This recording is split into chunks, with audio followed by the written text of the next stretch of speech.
Opponent team fast bowler பார்த்தோன்னா பயமாக இருக்கும். ஓ அப்படியா?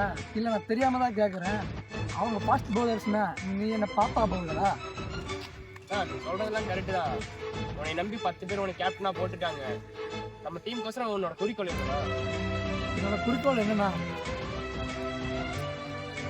எல்லாருக்கும் எல்லாமும் கிடைக்கும். ஆடுறதுக்கு பேட்டிங், ஓடுறதுக்கு பவுலிங், ஊக்குவிக்கிறதுக்கு உற்சாகமான ஃபீல்டர்ஸ். இதுதான் என்னோட அடிப்படை அஜெண்டா. இதைத்தான் நானும் எதிர்பார்க்குறேன். நம்ம டீம் எல்லாத்துக்கும் இதைத்தான் நானும் எதிர்பார்க்குறேன். டீம்மேட்ஸ் இப்படி தான் இருக்கணும்னு எதிர்பார்க்குறேன். இந்த 3மே அடிப்படையாக இல்லாத ஒரு கேப்டன் இருந்தா என்ன போனா என்ன? நீ சில பேர் வந்து என்ன கேப்டனாக ஆக்கியிருக்கீங்க. இதுக்காக நான் வந்து எந்த கஷ்டமானாலும் கடினமாக உழைப்பேன். இத்தனை திறமையான பவுலர்ஸ் பால் போடுறதுக்கு இருக்கும்போது எனக்கு என்னங்க கவலை?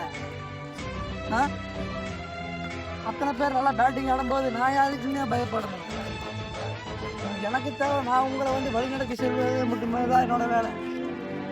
இத்தனை திறமையான ஃபீல்டர்ஸ் இருக்கிறாங்க, பிளேயர்ஸ் இருக்கிறீங்க. அப்படிங்கும்போது கண்டிப்பாக ஜெயிப்போம். ஒரு